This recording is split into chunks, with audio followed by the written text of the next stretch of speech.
Hi, I'm Seth. You said that's Devin. Let's make sure. Sorry. All right. I think First off, we'll be doing Colonial-Dutch. Colonial-Dutch was brought to America with the Dutch, but they're not. The Dutch was the Germans, but they were called the Dutch because the early colonialists confused them because they come from Deutschland, but they're not really Dutch. It was brought over in 1705 and first found in New York, Delaware, New Jersey, Western Connecticut. And they usually, at first, only had 1.5 stories.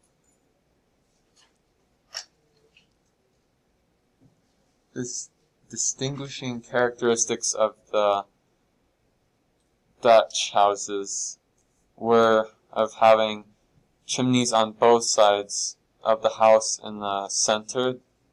They usually had eaves, gable roofs, and they had shutters on all their windows. They also usually had porches on both doors, the front and the back.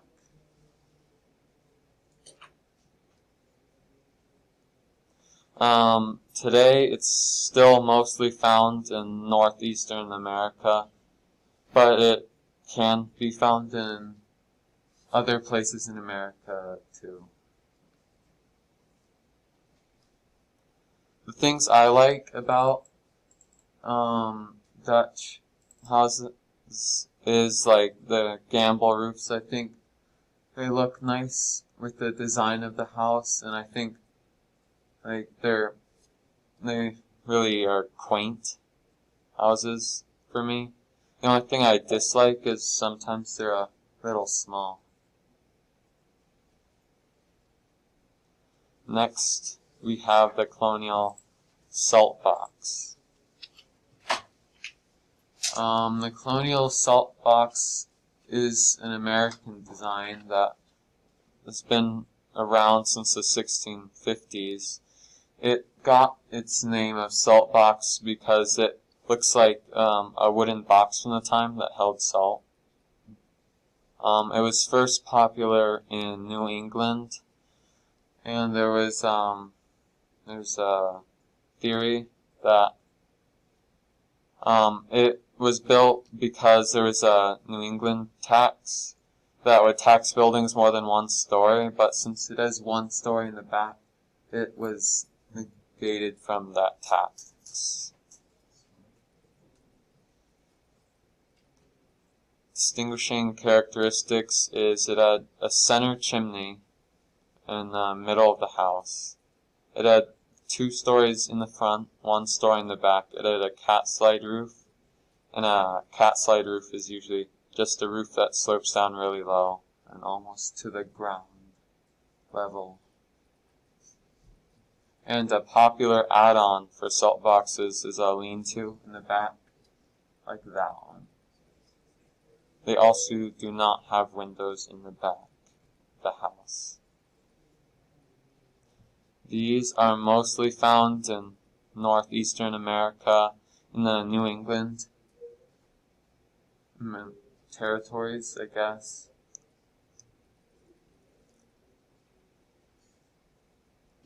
What I like the most about salt boxes is they're pretty simple and they're not super expensive, but what I dislike is in the back it usually goes down really low, so you lose headroom, and they aren't very interesting to look at.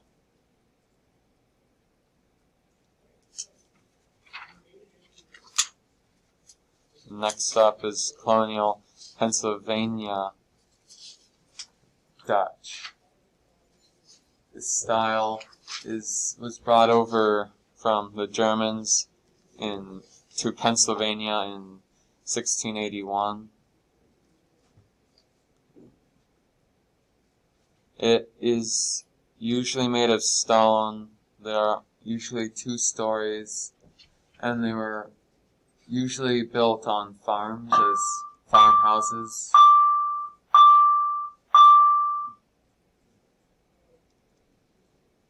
These are mostly found in Pennsylvania and can be found around there in the northeastern states. What I like about it is it's pretty simple and they're very strongly built. They can last upwards of 50 years if they're maintained. What I dislike is they also aren't very interesting to look at because they're just stone boxes, really.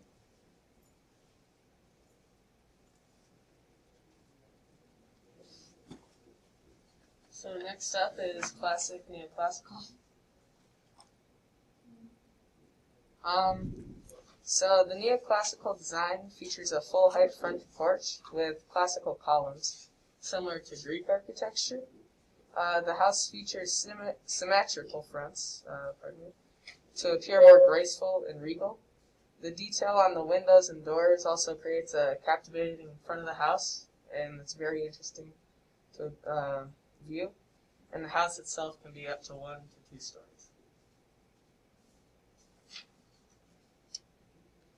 So neoclassical architecture took place during the late 1800s and early 1900s and inspired many buildings such as the U.S. Capitol building. It was a prominent form of architecture in both buildings and homes, and it was commonly found in the northeast U.S.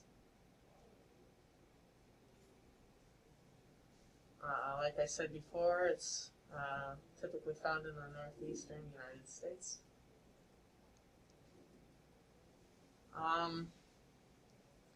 The neoclassical shows off its admirable decor, such as its pillars. The graces of the design is also something to admire, but its symmetry makes it appear to be one big box with no difference to make it up. Next up is the Greek Revival.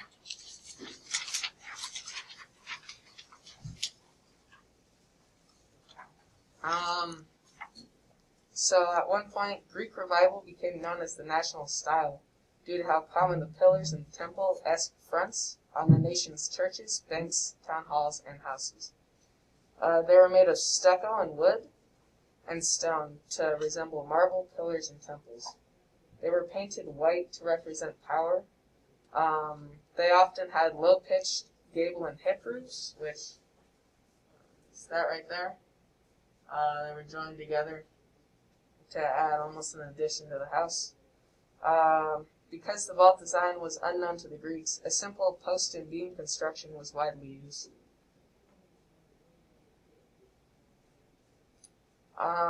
So they were primarily made from 1825 to 1860, and the Greek Revival style was representative of wealth, as many American buildings were modeled similar to Greek architecture.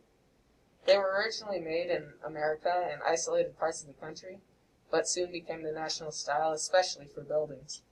The Greek Revival style was modeled to resemble the marble pillars of the Greeks, using stucco, wood, and stone. They were painted white to show boldness and powers.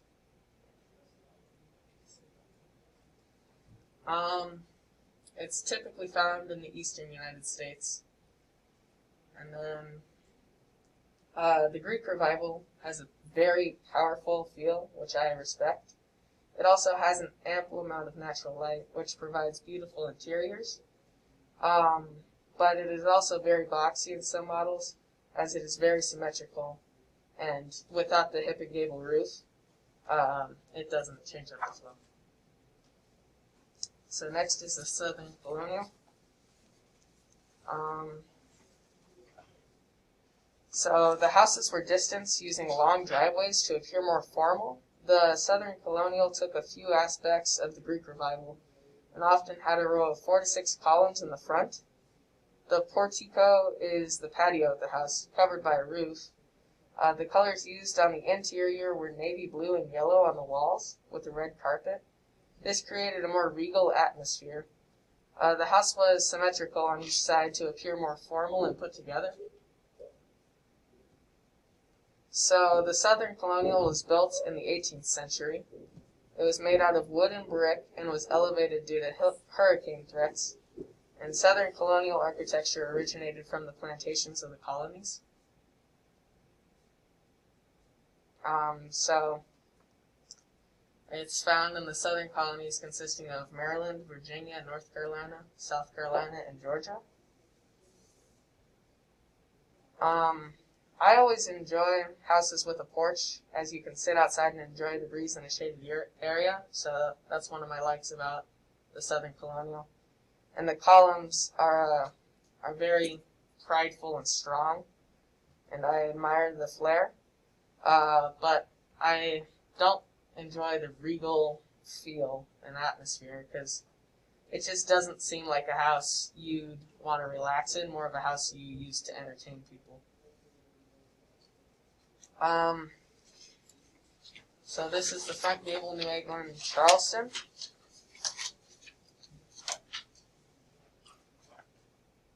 So the distinguishing characteristics is, let's see, the house has a narrow side and with a gable end along the street and a longer side running perpendicular to the street. The house is well suited to long, narrow lots, which were laid out in early Charleston. This house has piazzas, which are second and third story porches.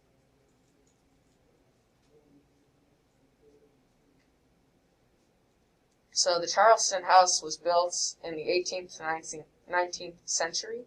A common myth about the Charleston single house is that it was built sideways to avoid property tax. But in reality, it was just the configuration of the lots and city. Charleston houses are very similar to one another on the interior. The front door opens up to reveal a central hall and staircase, and one room to the left and right of the staircase, which is why the single house is given its name, since it appears to only have one room on each floor from the front. So obviously, like its namesake, the Charleston house is found in Charleston, South Carolina. I really like that it is common for the house to be 3 stories tall, and having several different rooms on each floor is always a bonus. And the patios are nice. But the displacement of the rooms and having to walk up and down 3 flights of stairs, well, it might give you good exercise, does not seem like an enjoyable way to move around the house. So this is the front gable, New England, English Colonial. So, a front gable house is a simple house type made by ordinary people with whatever materials they had on hand. It is called a front gable because the gable faces the street or is positioned on the entrance side of the house. They were built in large quantities for their cheap value, and although they were simple houses, they may contain some ornamentation such as brackets around the doorways or roofline. And many front gable houses contain front porches.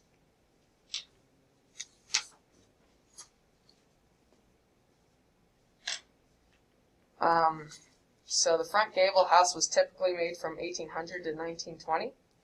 It was popular at the same time as the Greek Revival, so they share some similarities, primarily the gable in the front of the house. The front gable house allowed the narrow street side of the house to face the street, and they were often built on a rectangular lot. The front gable house was a distinct American folk house. And so it was built in the New England region, which consists of Maine, Vermont, New York, New Hampshire, Massachusetts, Connecticut, and Rhode Island. And what I like about the front gable is the smart design, in which the front of the house is narrow, but the back of the house is more open, and it is an affordable option for most citizens. But the only decorum on the front gable house is exactly its namesake, the front gable. While it looks good, this house only has one feature, which creates no other interest, and while it may be affordable, it is fairly small. Then, lastly, we have the log cabin. This building style came over from England in the 1640s. The first examples of it were a group of settlers in the forested hills of New England, and they built them because of the abundance of wood everywhere and the simplicity to build. The distinguishing characteristics of a log cabin is they're usually made of logs. They are usually in the outdoors, not like in big cities or in suburbs. They're usually out in the outdoors. They usually have lifted foundations to help keep them off the ground, and they are usually pretty small, but nowadays they do make bigger ones.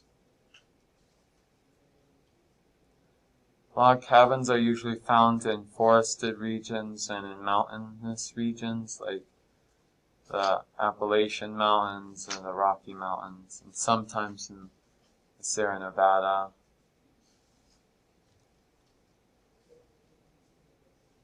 What I really like about log cabins is like where they're built, because I really like being in the outdoors. It's fun. There's lots of things to do. I like how they feel like rustic. Sometimes they're pretty durable. The only thing I don't like is the older ones. They didn't really have insulation in mind, so they aren't very warm. The older log cabins are. All right. Good job. Thank you. All right. Let me pause this real quick.